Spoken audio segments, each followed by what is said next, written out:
Mani sauc Sigita, un es šobrīd aiz manis atrodas cēsu audzināšanas iestāde nepilngadīgajiem, kur notika lielākā daļa soli pa solim aktivitāšu. Mēs tur bijām ļoti bieži.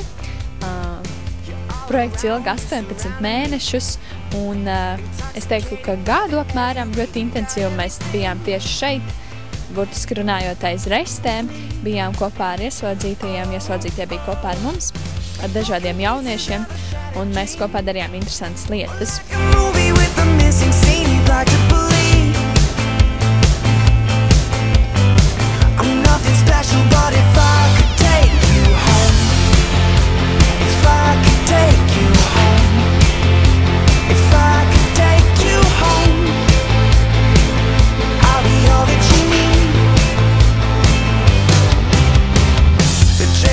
Man nedaudz ir pārņēmuši stereotipi par to, ka varbūt viņi nav tik patiesi un labvēlīgi pret apkārtējo pasauli un izcirās pret apkārtējiem mēģinājumiem.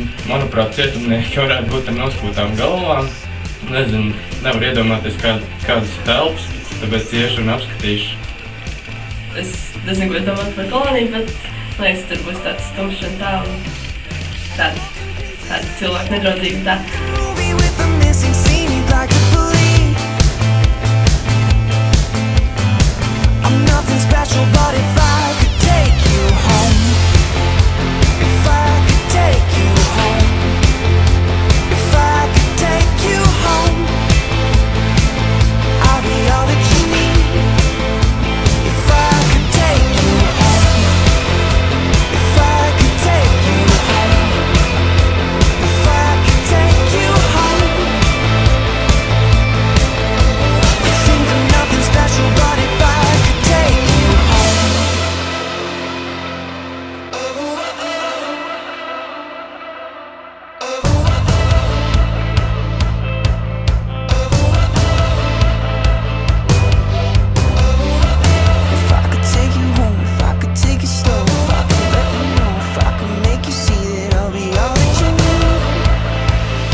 Special, but if I could take you home, if I could take you home, if I could take you home,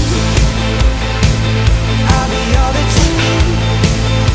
If I could take you home, if I could take you slow, if I could let you know. Tad tā šodien pavadīt, patika. Šodien bija forši, nedomāju, ka tur būs tādi cilvēki. Man pārsteidz tas, ka kolonijas puiši bija atraktīvi, piedalījās spēlēs. Es nebiju neko pirmīt iztēlojusies, un vienīgais varbūt es nebiju gaidījis to, ka puiši būs tik dzīvespriecīgi un tik smaidīgi.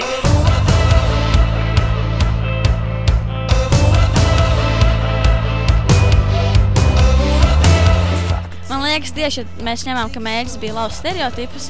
Man liekas, ka pilnībā visi mani stereotipi par koloniju ir salauzti. Par cietumu vidi nē, jo es cietumā jau biju bijis ar Sarkano Krustu. Mēs tur organizējam ik gadu pasākums, un par to man nebija izveidojušies nekādi stereotipi. Bet es salauzu stereotipus par kristietību un par kristiešiem. Kolonija tikai ir ēstas un varbūt kaut kāds režīms, kas arī tā ir, bet ka tur ir cilvēki, kas reāli slāpst pēc draugiem un pēc mīlestības un tādām lietām. Pēc tām pašām, kurām slāpst tie paši jaunieši, kas ir brīvībā. Un tā, ka mēs visi esam cilvēki.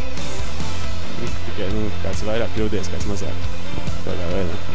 Jā, man arī noteikti ir lausti visi mani stereotipi pilnībā īstenībā par jebko, par jebkuru cilvēku grupu, kas iesaistījās projektā, tad, protams, arī par kolonijas puišiem.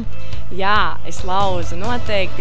Neteiksim, ka ļoti daudz, jo jau pirms tam man bija tāds sev jau tāds izstrādājies konkrēts iespējas par visu un tādas domas, bet noteikti bija varbūt pat ne par kolonijas puišiem, bet par cilvēkiem no malas, ka mēs visi kopā dodamies uz šo iestādi un ir interesanti pavērot mūs pašus no malas, varbūt par to tieši vairāk, par to attieksmi un par mums pašiem.